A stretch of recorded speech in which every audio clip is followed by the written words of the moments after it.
Steam has thousands of games. Most of these are fantastic titles that you can sink hours into, satisfied with your purchase.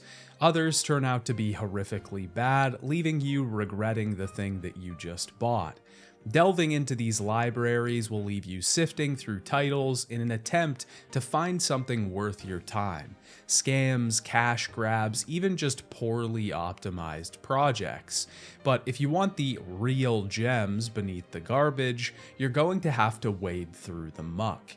That's what I'm here for. Today, I'm going to be taking another look at 10 of the worst reviewed games on Steam.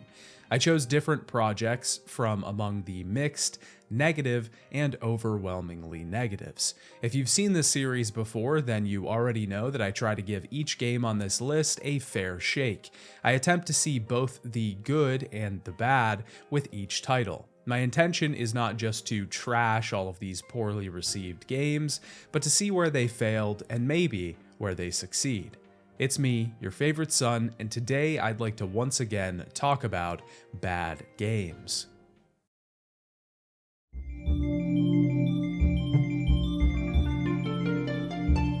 Roulette Club is a game developed by Roulettes and released on August 25th, 2024. It currently has negative review status on Steam with 23 total reviews, 13% of those being positive. Roulette Club at its most basic form is a very obvious ripoff of the game Buckshot Roulette. If you aren't familiar, Buckshot Roulette is a very successful indie game that released on April 4th of 2024. It was developed by Mike Klubnica and sees a character playing a more complex version of Russian roulette with a devil-like being for large sums of money. The game is very simple. A shotgun lay in the center of the table, and each player takes turns either taking a shot at their opponent or themselves. At the beginning of each round, the gun is loaded with a random combination of blanks and live shells. Choosing to take a shot at yourself with a blank will skip the opponent's turn, and shooting your opponent with a live round will take 1 point of health from them. The game adds another layer of variety and depth once items come in. At the beginning of each round, both players gain a random variety of items. These items can be used each turn before taking a shot. Items that allow you to see the next shell in the gun. Items that double the damage of your next shot. Items that heal your lost health points. The game has just enough variety in items and scenarios to make it replayable, and the RNG gives the game a unique element of strategy. The whole system works really well and feels very simple, but just complex enough at the same time. Buckshot Roulette has been extremely successful, and with the launch of the multiplayer update, that fan base has only grown. But with success always comes a ton of people trying to leech from good fortune. There are a ton of Buckshot Roulette clones on the Steam store and on mobile already. Roulette Club is just one of them, but it does a particularly poor job at trying to recreate what the first game did.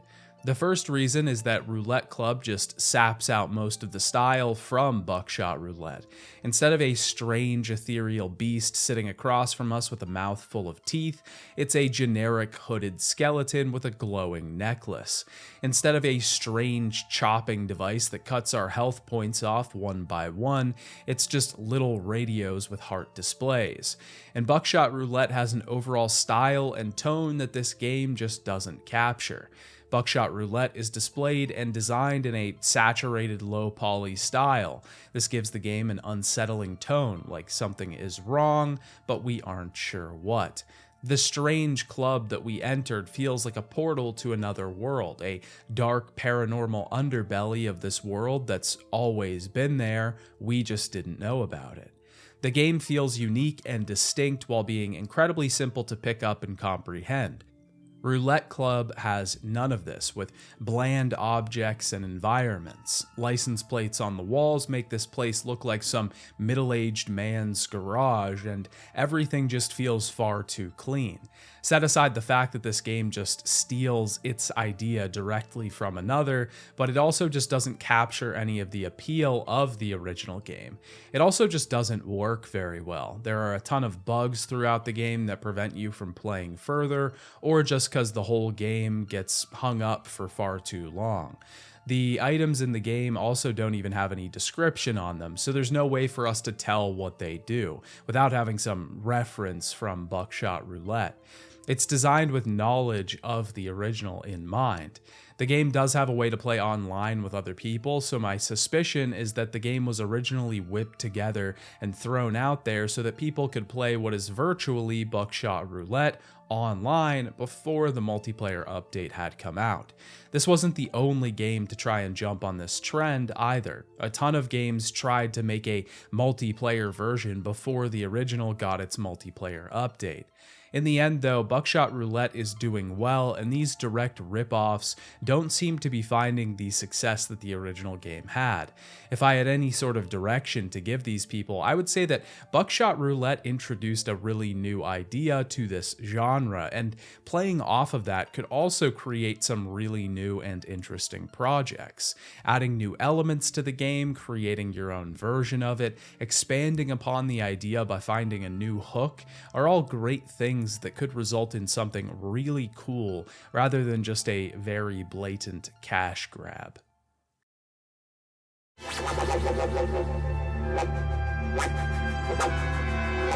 Wall Street Tycoon was developed by Red Fox Studios and was released on March 14th, 2019. It currently has negative review status on Steam with 15 total reviews, 6% of those being positive. This is not the only game that Red Fox Studios has developed and released. Before Wall Street Tycoon, they also released a game called Buy Low, Sell High, another simulator game focused on stocks. They also released a Risk-like board game called Castra shortly after, but none of these games were really that successful. Their first success was seen from a free game called Deducto. Deducto is a hidden role game set mostly in an office space. The game has actually done pretty well and even made enough to warrant making a sequel in 2023. Wall Street Tycoon is not a hidden role game though, it is a business simulator. In Wall Street Tycoon, we will manage a company with various departments and try to make as much money as possible, expanding the company, hiring more employees, and upgrading facilities. If you've seen this series before, then you'll know that I love simulator games. I played a ton of them, and they're great if you want to pay $20 to $60 to waste around 100 hours of your time making numbers bigger. But as I've said before, these games have to strike a delicate balance. The numbers side of the game has to work. We have to see slow growth for the systems to be rewarding. If whatever you're simulating grows too fast, you beat the game in a few hours and it doesn't feel like there's any challenge. If you grow too slow, then the game feels grindy and like it doesn't reward the player at all. Wall Street Tycoon has a lot of problems both in technicality and design. The first thing that we have to do in Wall Street Tycoon is build a desk in our office. At each desk, we can designate a department that sits there. Once we do this, we can hire staff to sit at each of these desks. The employees will then work during the day to try and bring the company more income. Each employee has 3 stats: talent, honesty, and teamwork. We can increase these stats and are almost required to increase these stats by training employees. When training employees though, they can't work, so they won't generate income for a few days while training. Each employee has a border around their icon, and this border changes color to note how happy they are with their job. The higher the employee's skills, the more money they will need to be happy with their position. We'll eventually have to give employees raises or they'll just straight up quit their job.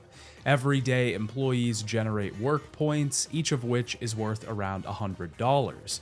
At the end of the day, our expenses and income are compared to determine how much money our company lost or gained that day. The basic goal of Wall Street Tycoon is to complete the list of milestones that the game gives us. This list is not very long, and the game ends up being completed in only a couple of hours. Most of them apply to how much revenue we can generate or how many employees we hire. This is the first large problem with the game, is that most of its systems and mechanics are skin deep. There isn't really much to explore here, so once you get the hang of the systems in the first 30 minutes or so, that's when all the challenge ends and the game functions on autopilot from there on out. The game also just isn't balanced very well, so getting to those milestones isn't even fun. We start out with around $25,000 and can use this money to hire a few employees to start generating income. But literally none of the employees for our first department will generate more income than we pay them from the get-go. This means that from day one, we have to train employees to make them even profitable to employ. But when we train these employees, their expected salary goes up. We have to increase their pay to make them happy and ensure that they don't leave. And remember that training takes multiple days with no income, so for the first week or so of the game, we're just losing a ton of money and have to keep training employees. We have to walk a very thin line to make sure that we don't spend too much and we get profitable employees as quickly as we can, or we'll just go bankrupt. The game tells us none of this, by the way. This is all stuff that we have to figure out on our own. The only thing that the tutorial covers is the fact that we can hire employees, buy a desk, and place things around the office. That's it. Training employees, giving them raises, and everything listed above is all stuff you just have to learn as you're playing the game. I had to start a new save 3 or 4 times before I was finally able to even get $1 in profit. The bigger problem is that once you do start to get profit, the game quickly snowballs, and then you're making $1 million a day in like 10 minutes. Once that happens, all of the challenge is gone and you're in the end game. It's just really poorly balanced overall. None of this even mentions the fact that the game is just full of really surface level boring references. All of the characters are cheap references to other series. The game is full of bugs, like half of the desks not working. The only one that I could actually use and place employees at was the first desk that the game introduces you to. Every desk after that would bug as soon as I tried to train an employee on it. The arcade machine doesn't work and will get you stuck in the game so that you have to hard restart to fix it. The game just has a ton of problems and really has nothing redeemable. At its base level, it's a really boring version of other simulator games without even an interesting concept to play with. It has no style, no substance, it's unbalanced and full of bugs. Wall Street Tycoon is a mess from beginning to short, quick end.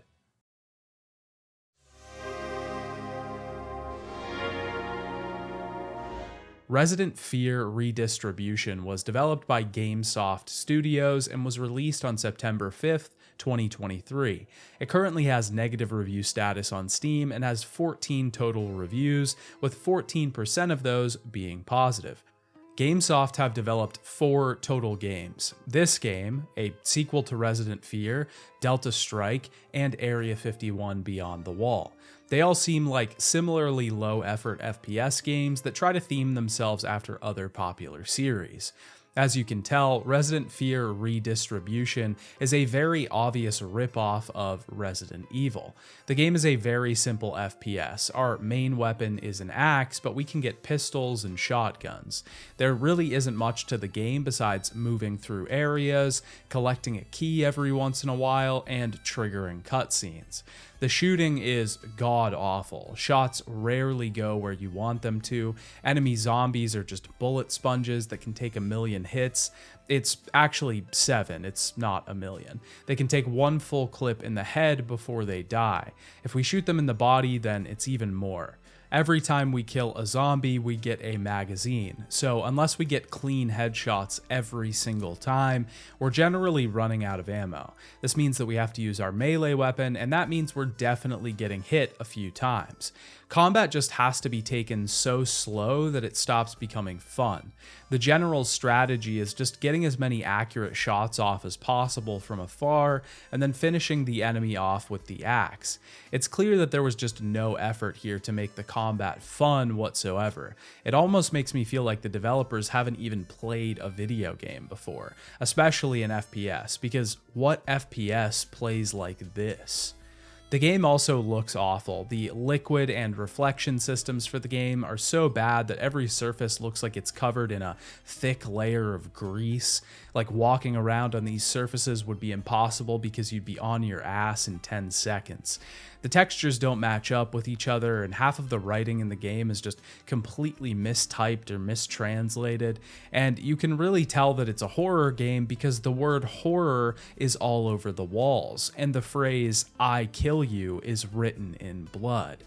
Jesus Christ, don't do that, GameSoft. I almost shit my pants.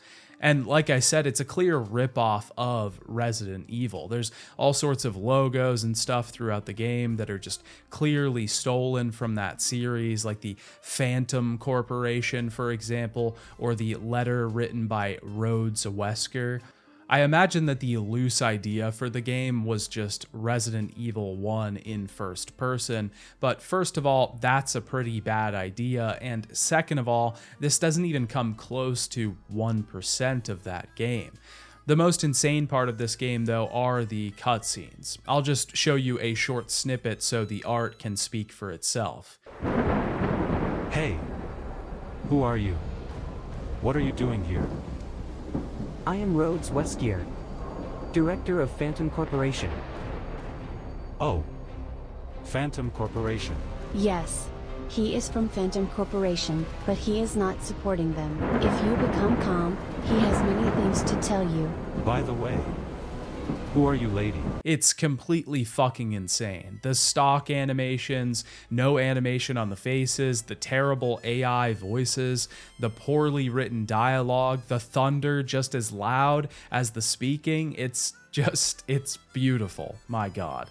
The game is just a complete train wreck from front to back. A lot of the games in this series, I at least try to give a pass or some leeway. I want to give the benefit of the doubt because most of the time these games were trying to make something good.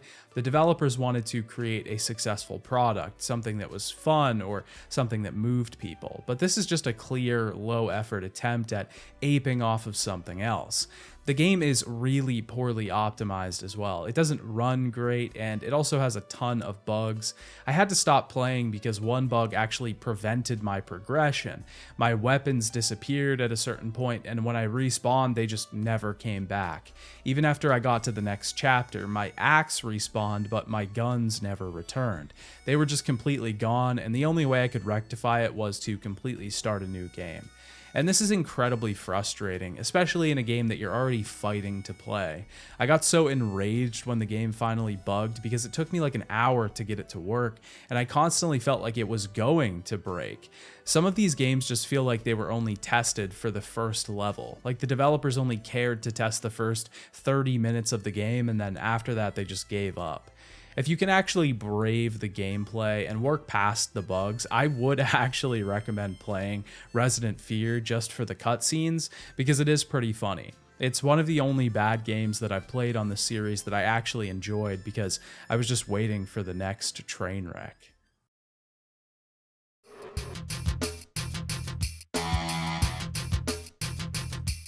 My Life as an Alchemist is a game developed by Delirium Tremens Games and was released on July 29th, 2024. It currently has negative review status on Steam with 11 total reviews, 18% of those being positive. This is the third game that Delirium Tremens Games has developed, the first of the first two being My Life as an Archaeologist, and the second being Match R Now Hiring. Both of these games seem to have been moderately successful, with a decent amount of reviews and the large majority of them being positive. My Life as an Alchemist is actually 90% a really good game, but has one mechanic that just completely destroys the rest of the game. In My Life as an Alchemist, we play through 10 different levels, trying to destroy different environmental objects to collect resources and craft potions. Along the way, we collect upgrades for different stats, weapons, and abilities to make it easier to destroy pieces of the environment and collect resources faster. Each level has a time limit, and if we ever reach a point where we don't have enough resources to craft at least one potion, we lose and have to restart from the beginning. If we manage to complete all 10 levels in a single run, then we win the game. But this is a bit more difficult than it seems. At the beginning of each run, we select a character to control for that run. Each character has a different starting weapon and traits. Weapons can be anything from a spell of fire that circles around us to a bow that shoots out in a line.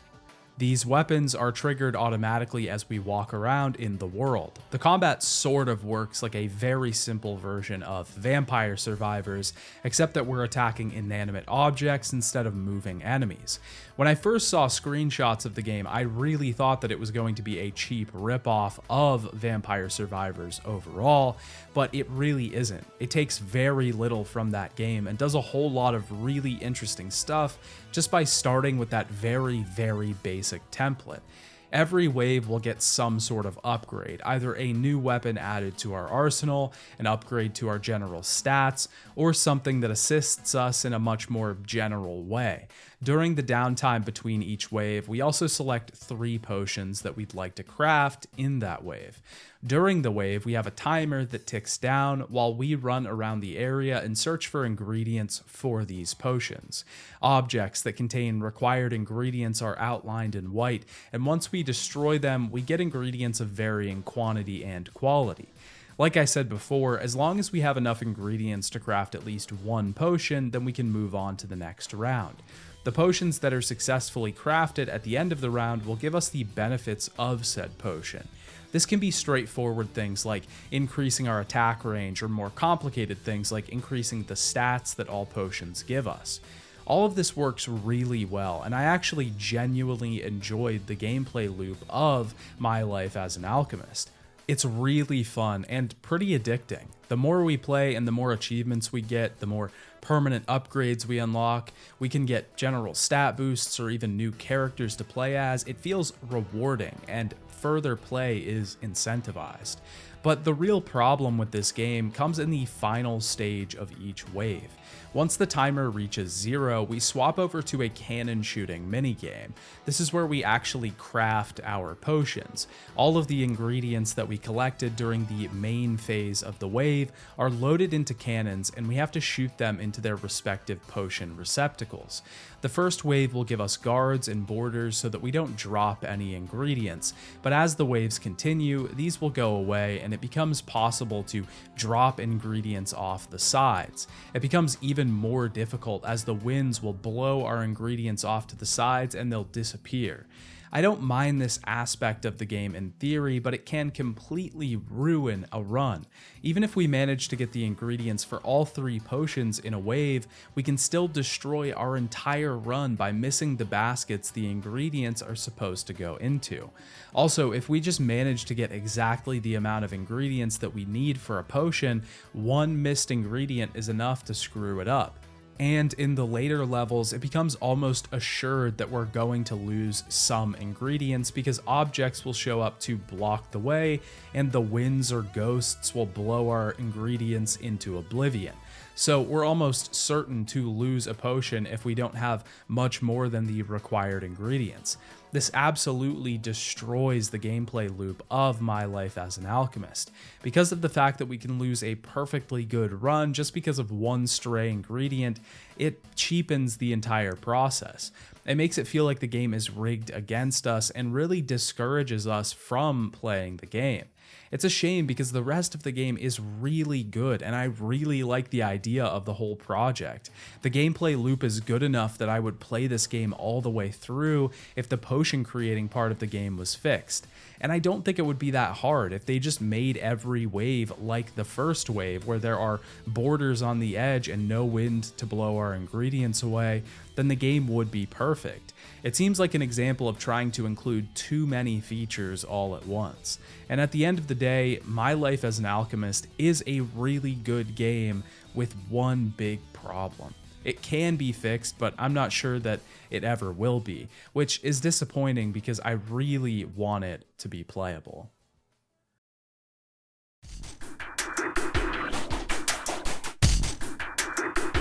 Test Drive Unlimited Solar Crown is a game developed by KT Racing and released on September 12, 2024. It currently has 3,836 total reviews on Steam, with 35% of those being positive. The Test Drive series is a long-running franchise of racing games dating back to the Amiga and Atari ST in 1987, with Test Drive by Distinctive Software. The first Test Drive Unlimited game was released in 2006 by Eden Games for the Xbox 360 and PlayStation 2. Solar Crown is the first game in the series since 2012 and sees developer KT Racing taking over the series. KT has developed quite a few games in the WRC series that focuses on rally racing. Test Drive Unlimited Solar Crown is actually not a terrible game. At least, it doesn't really belong on this list with the rest of these games. My brief review of this game comes with a lot of caveats. First of all, I am not a fan of the Test Drive Unlimited series. I have not played any of the games in the series outside of Solar Crown. I did have a couple of friends who were very excited for this game and queried them on the reasons that it fell flat with series fans, so I did have some context. The other caveat that I have to make is that I don't play a ton of racing games in general. I have a decent amount of experience with the Forza Horizon games, I've played the more recent Gran Turismo game, and I played a lot of the Midnight Club games, but I'm not exactly an expert on the racing genre. I'm also not very good at racing games in general. I say all of this just so that you know where my critiques are coming from. If you don't agree with my opinions, it probably has something to do with the fact that I'm not exactly the target demographic for this game overall. Solar Crown is a racing game set in a large city where we compete in races, time trials, speed tests, and other activities to try and increase our reputation throughout the racing communities. The basic structure of the game is really similar to something like Forza Horizon, just not as video gamey as those games. We can level up our reputation by completing races, but we can also increase our Solar Pass rank, which is basically a season pass or battle pass. So of course this game has most of the modern methods of monetization. We can get all sorts of cosmetic items to change our character or our car's look. The main issue that I have with this game is the structure of the missions. Especially in the early game, it all feels incredibly grindy, and it doesn't seem like this really goes away the further you get into Solar Crown. At the beginning of the game, we unlock a few races and we get our first car. We can complete a few races to level up our reputation, but the goal is to get our reputation to level 12. It takes absolutely forever to do this. We just end up completing the same races over and over again. It becomes so tedious, so fast. To top it off, we can't even unlock most of the tune-up options for our car until we hit level 10. So we end up at least grinding to level 10 to get our car upgraded, and then to level 12 to upgrade it further. Once we hit level 12, the game opens up a little bit and allows us to join one of the crews in the game, the streets or the suits, but it just takes so long to get to this point. And this is just kind of the loop of Solar Crown, and it's just not really rewarding, especially when you compare the game to something like Forza Horizon that just overloads you with dopamine generators and bright colors as much as it possibly can. And listen, I'm not a big fan of Horizon. I think those games specifically represent kind of the death of arcade racing games, but that's just my opinion. The other thing about Solar Crown is just that the driving is so floaty. The physics are really bad in general and just feel way too realistic for a game where we have to crash through obstacles on the racetrack. But at the same time, it feels far too arcadey for a game that feels like it's going for more of a simulation style. It's in this weird middle ground, and it doesn't feel like it belongs on either side. Fans of the series also had a big problem with the fact that the game is always online. The problem with this is that the game had a ton of server issues in the first few days of release and prevented people from even being able to join a match or play the game. And this doesn't look great with games in the racing genre like The Crew disappearing completely. Solar Crown also had a ton of bugs at launch, which created a huge problem for people. Now, the team did release a very large patch on September 29th, and I didn't face most of the issues that others had described. It seems like most of the bugs are fixed, but a lot of the balance issues in the game are still present. The game just feels far too slow and repetitive for me. It doesn't feel rewarding at all, and at the same time, the game just really isn't fun. And this brings me back to my initial point, that I don't think Solar Crown is actually a bad game, but it's not a game that I would recommend playing. There are other games that are doing the same thing that are probably doing it much better. There are games that are much more realistic and well-tuned on the simulator side, and there are games that are much more fun on the arcade side. Test Drive Unlimited Solar Crown just doesn't really offer much new in the space that it's competing in.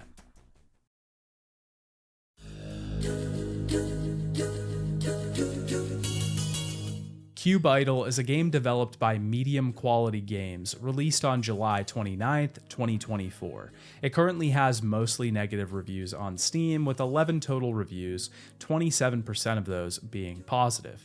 In another episode of Your Favorite Son Talks About Clicker Games for a really long time, I'm going to talk about this clicker game for a really long time.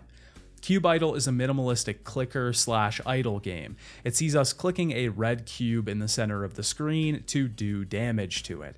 Every time we destroy a red cube, we get some coins for thinning out the legions of nameless red shapes. We can then use our coins to upgrade our abilities to do damage to these cubes, whether automatically or manually. The red cubes at the bottom of the screen are called generators and will do damage automatically to the red cube on screen. This happens every few seconds and can be made faster or stronger by using coins to upgrade each of them. The game has many other systems for upgrades as well though. Every cube that we kill by default gives us 1% of a prestige point. These are little blue gems that are a more rare upgrade currency than just coins.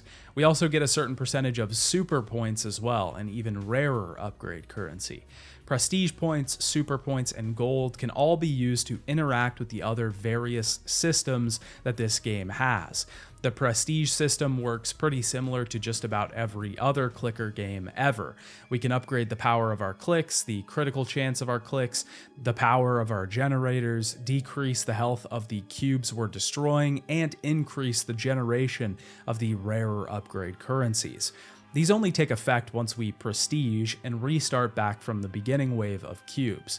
Every time we do this, we gain the power of the upgrades that we bought. The interest system allows us to passively generate currencies, which ticks every 60 seconds. The tier system allows us to complete the game again on a higher difficulty level with cubes that have more health.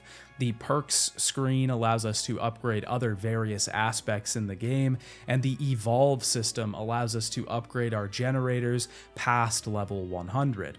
All of these systems work in tandem, and in a perfect world, a clicker game is a great balance between rewarding and grindy. This is exactly what I was talking about with simulator games earlier, just with the addition of manual intervention. The game should work well enough automatically, but if we want to speed things up, we can click to generate more resources faster. Cubidle has a lot of stuff going for it, but honestly, its balance is not one of them. The game is just really grindy overall. It takes forever to get the first few waves defeated. We generally take out 20 red cubes each wave, and then the next wave increases the amount of gold that we receive and the strength of the cubes. This goes on for 5 levels before we reach a boss level that must be defeated in a certain time. But getting through the first few waves in this game is just so incredibly slow. I wanted to unlock all of the systems just to see if anything really sped up, but it never did. I played this game for a really long time and even left it running overnight because I just wanted to get to the good part, but it just never really came. The times when it did work were when I got a huge cash influx from leaving the game running while I was away. Then it actually felt a bit rewarding, but that was basically me just doing the balancing work for the developers rather than the other way around. I think one of the strengths that Cubidle has is its complexity and inclusion of mechanics. There are just so many different mechanics to interact with and upgrades to gain. There's a lot here, and most of the systems can be unlocked in any order that you like.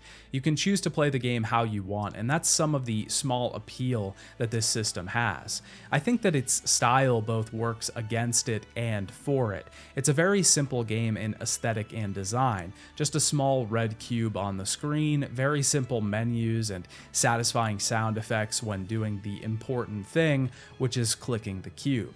But at the same time, it feels like that path towards success in this genre is a very distinct style and unique mechanics.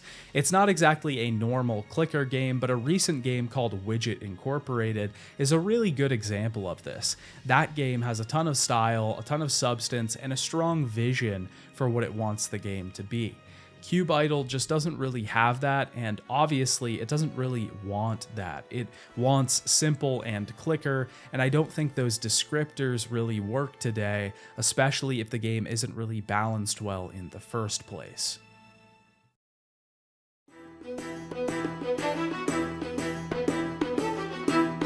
Survive the King Killer is a game developed by Wackakey Games and was released on February 20th, 2018. It currently has mostly negative review status on Steam with 21 total reviews, 23% of those being positive. The King Killer is a very weird game. Pretty simply, it's an open world survival adventure game. The goal is to take land back from the opposing faction by killing their kings. The odd thing about the game is that it has such a strange tone and style. I mean, look at the fucking main menu. It doesn't even have the title of the game here. You would probably think that this game is called New Game if you were just looking at the title screen. Also, the untextured gray fox off to the right, the graphics options listed as Potato, Serious Machine, and Exceptional. As the game starts, we get a sense of its teenage style of humor. Before we can even start, the game asks us 4 times if we're sure, until we answer, "Yeah, I'm fucking sure," so that we can actually start the game. We choose between the Knights and the Vikings and get an intro cutscene describing the layout of the story. A character named Bobby was looking for girls' underwear, but found cheese instead. The sheer amount of cheese attracted Knights and Vikings from all around the world, and they started to war over the precious resource. It also attracted pirates, and Bobby the Coomer was happy because girls were on the ships. Pirates surrounded the island, and Bob, Bobby's friend, joined the army to get cheese and girls and underwear. We play the game as this character Bob, which the game directly tells us. Now, I get that this game is going for a jokey sort of tone. Look, isn't it such a wacky story? I barely put any thought into it. It's just a joke. And I think that this tone can really only work if the developer or writer takes it seriously.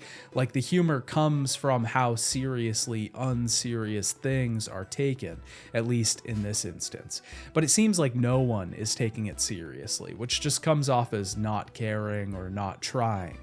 This quickly makes the audience realize that you didn't take the game seriously either, which sets the expectations incredibly low. This could be a good thing, but in a game like Survive the King Killer, we'll quickly realize that the game is about to go lower than even our already low expectations. Just to give you an idea of the first impression that this game makes on you, I started the game and got familiar with the menus, eventually equipping the only weapon I had in my inventory, a small club. I walked off of the ship I started on, I got attacked by 2 polar bears outside of a large town on the docks and was immediately killed. This is just kind of how this game works. It's completely broken. It feels like it wasn't tested at all, and nobody actually determined whether this was a good game to play. In Survive the King Killer, we have 6 different health meters clogging up the bottom of the screen. Health, stamina, strength, hunger, thirst, and warmth. Some of this can be increased by eating food, drinking water, standing near heat, drinking health potions, etc. The game doesn't really explain everything to you, and that's mostly because the tutorial is totally broken. After the first few stages of telling us how to eat fruits and break small stones, the tutorial instructs us to fill our canteen. This is seemingly impossible in the current state of the game though, because even if we stand in a pool of water, even if we interact with it, even if we equip our canteen, even if we go find a well, nothing happens. I tried to complete this part of the tutorial forever and it never worked. The water is also bugged, by the way, and when we walk in it for too long, we eventually get stuck. The only way to prevent this is to equip a different item and then get stuck again, equip a different item, get stuck again, over and over until we're out of the water. Luckily, you can still play the game and interact with the systems without completing the tutorial. All around the map are large cities and castles, and when we enter a certain distance from these buildings, we get a large objective to kill the king. We have to storm this castle and take out the enemy with a large crown above its head. Once we do, the land is claimed and the small meter at the bottom of the screen moves up. Our goal is to conquer all the land. Obviously, the game has issues with bugs. At a certain point, the entire game turned green and I couldn't get it to go away, even when I reloaded and restarted the game. I had to make an entirely new save for the issue to be fixed. But there's also basic issues with the game as well. The menu system being in first person is absolutely terrible. I'm not sure if the game was intended to be played in VR, but it sure feels like it. The menus just feel like a virtual reality system, but we're forced to use them in first person, and it really doesn't feel intuitive at all. The combat is absolutely terrible. It's just slashing at an enemy over and over again until they either die or we lose enough health to run away and heal with some fruit. And then we head back and slash some more until they die. The skill system is pretty terrible as well. We can level up different skills by crafting or by using weapons, potions, or building. As these skills go up, we gain access to the ability to craft higher level items. The problem is that the higher level items that we craft are rarely ever more useful than the ones that we have. Killing enemies often gives us the weapons that they're equipped with, and pretty quickly we get a good weapon and won't find an upgrade until we have a really high weapon skill. This takes forever to get, so we won't get an upgrade for a really long time. And at the end of the day, this game is just completely busted. It doesn't work properly, it's not very well made, it doesn't take itself seriously, it's just bad all around. But to be fair, it's only 99 cents, and so is the developer's entire library. Even for 99 cents, I don't think I would recommend it, just because the amount of time that's going to be required to get it to work is not worth what you're going to get in the end.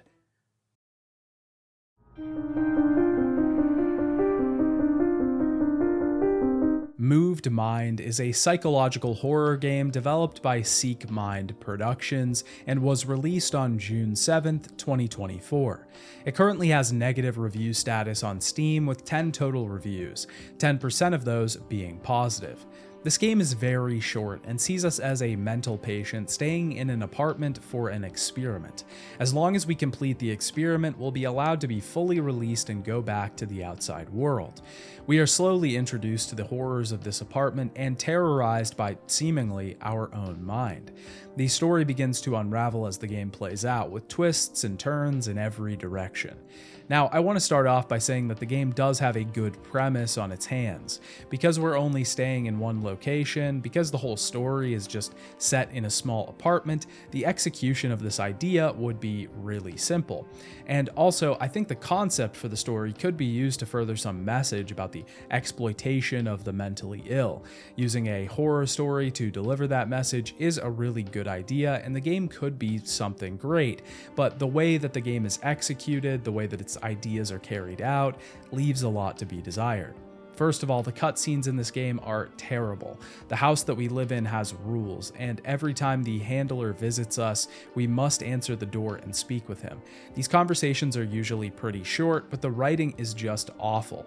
There are some really bad typos and grammar mistakes that are so incredibly obvious. I can't tell if this is a translation issue or if it's just laziness, but it's really rough. Rule number 3, you must take the medication that we indicate. and you will also be in charge of maintaining the electrical system upstairs. Any damage to it will be attributed to you. Rule number 4, by participating in this study, you waive any future legal action against the company conducting this study, whether for physical or psychological damages. Some of the dialogue also just sounds really stilted and weak, and the delivery is not good at all, especially from the main character in the game. Shut up. What the fuck are you talking about? Who, if I had to guess, is probably the developer themselves. The handler role is voiced by what seems like either AI or just a weak voice actor. Also, this character model just looks so fucking odd. I don't know what it is about this, but it just really feels uncanny to me. Maybe it's the way the model is looking past us rather than directly at us, but it's just so weird. Part of it is the way that the mouth is moving when he talks. I can't understand it, and it makes a lot of these conversations feel off. Most of the gameplay in Moved Mind is just walking around the house and inspecting different objects. At one point, we have to find notes and messages from previous patients that lived here. These messages note the fact that there's something that we don't understand in this place, something further beneath the surface. On one of the days, we'll have to place horse statues in a bin, and on another day, we'll have to collect objects to input a code into the wall. It's all very simple, and none of it is really engaging or challenging. There just really isn't much to do in the game in general. At nighttime is when things start to get really interesting. During the nighttime, we can wander around the house in the dark and some strange voice will talk to us. This voice belongs to a stalking strange beast that walks the home and tries to attack us. We have to avoid this monster for the entire night before we can move on to the next phase of the game, and it honestly takes way too long for this phase to switch. It's really slow, and we just avoid this thing by running around in circles for like 5 minutes too long. It keeps going even after the thing has stopped talking to us. It's just way too much, and you're just begging to get to the next step of the game. In addition to that, it's just way too easy to get away from it. Each floor of the house has a single loop that we can run around over and over again. It removes all of the tension from the nighttime sections. Also, it isn't really scary, mostly because the thing is so slow and presents no threat, but it also just kind of looks goofy in general. The daytime phases also have a ton of jump scares, with this monster appearing in different areas of the house, and they just happen so often, so close to each other, that they lose their luster pretty quickly. That being said, the whole game is pretty short, only about an hour or two in total playtime. Once we complete a few days in the house, the handler comes in and tells us that all of the photos in the house are of previous patients in the experiment. Eventually, he either feeds them to this beast or they become one of the beasts. It's quite unclear. Regardless, our main character dies and we've reached the end of the story. I think that overall, creating psychological horror in this way is a pretty difficult task, especially if you have no combat and really no large game mechanics overall. You have to have a story that's really interesting and captures the audience's attention. The story, environment, and atmosphere really end up doing the heavy lifting in a game like this, and Moved Mind just really doesn't have what it takes to stand among the rest.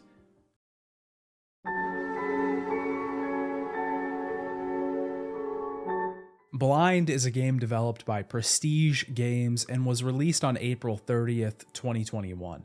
It currently has negative review status on Steam and has 13 total reviews, 7% of those being positive.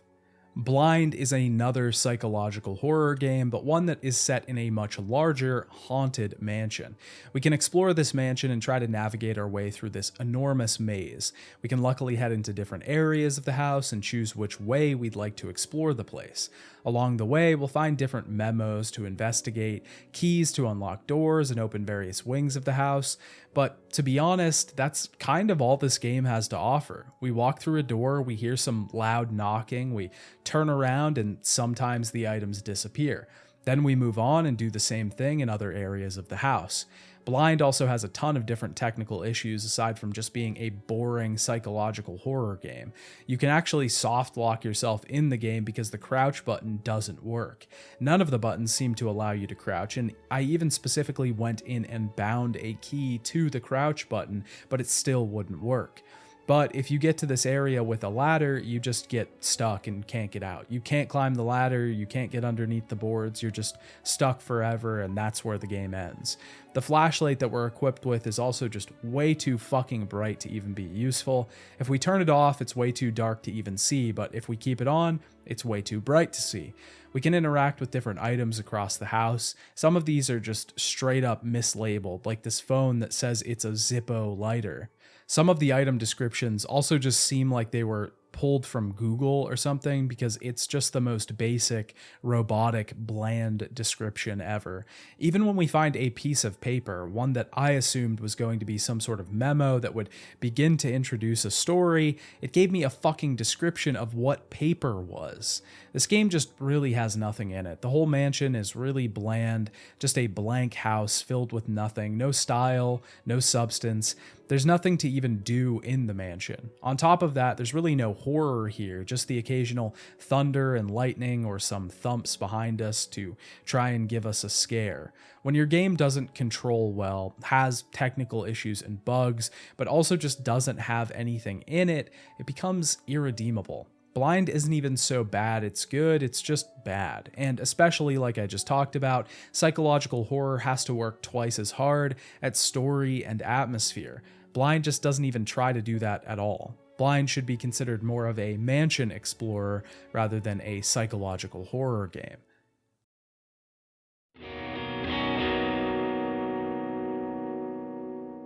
Kingdom of Fallen: The Last Stand is a game developed by Digital Souls and released on May 15th, 2024. It currently has mostly negative review status on Steam, with 37 total reviews, 37% of those being positive.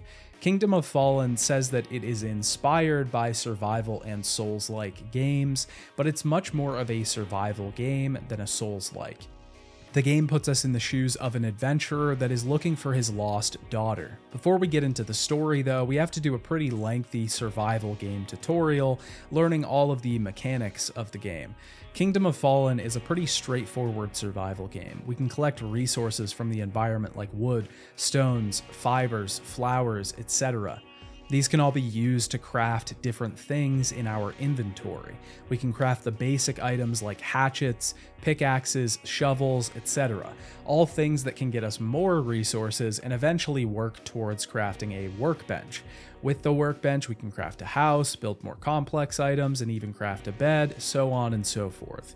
But in the beginning of the game, we have a goal to get to a small house that's located towards the south. We have to defeat some enemies to get in there, which is almost impossible with our starting equipment, and we don't get better equipment until later in the tutorial. We have to get through anyways, and once we do, we get access to an NPC named Velora Shadowblade that will begin training us so that we can eventually find our daughter.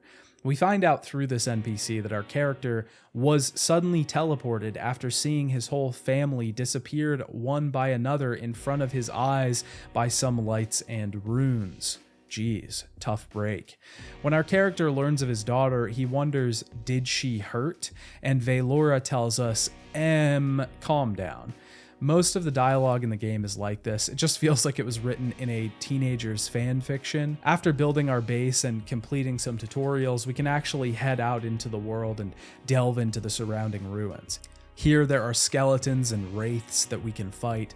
The combat, once we actually get a weapon, is really simple. Most of the enemies are extremely weak, and this weird 3-hit combo that we do will just automatically take them out.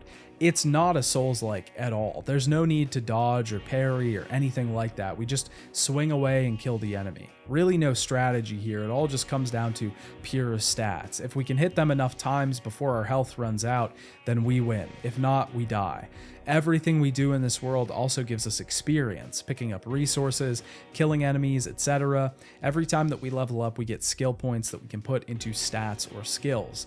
There are different active skills that we can use, and even just passive skills that increase our damage. The game works well enough. I didn't really encounter bugs during my playtime with the game. It functions, it just isn't very good. I've played survival games that have a lot better mechanics and a lot more interactions and systems than this game. This game is just far too simple with not enough to do. Like many other genres that have been around for a bit at this point, this game needs to be doing something new to stand out. It can't just be the same old thing, otherwise no one will be incentivized to play. Combining the survival genre with the Souls-like genre could be a good idea that might draw some players in, but this game does not do that at all. It basically just says that it's inspired by the Souls-like genre without ever actually implementing any of that inspiration in-game. So at the end of the day, this just becomes a generic survival game set in a fantasy land, rather than anything that's trying to shake up the genre or make something unique. And with that, we've talked about another 10 of the worst reviewed games on Steam. If you enjoyed this video, consider liking the video and subscribing to the channel, as it really helps me out. Also, be sure to leave some poorly reviewed Steam games in the comments below. I always try to keep an eye out for games that viewers request, because I'm always in need of some more of these games. I also just want to shout out everyone that subscribes to my Patreon. You all are fantastic and help support the channel. If you want to support the channel further as well, you can subscribe to the Patreon, where you can get early access to my videos, updates, and extra content from time to time. The link is in the description below. Thanks again for watching. I'll see you next time. Bye now.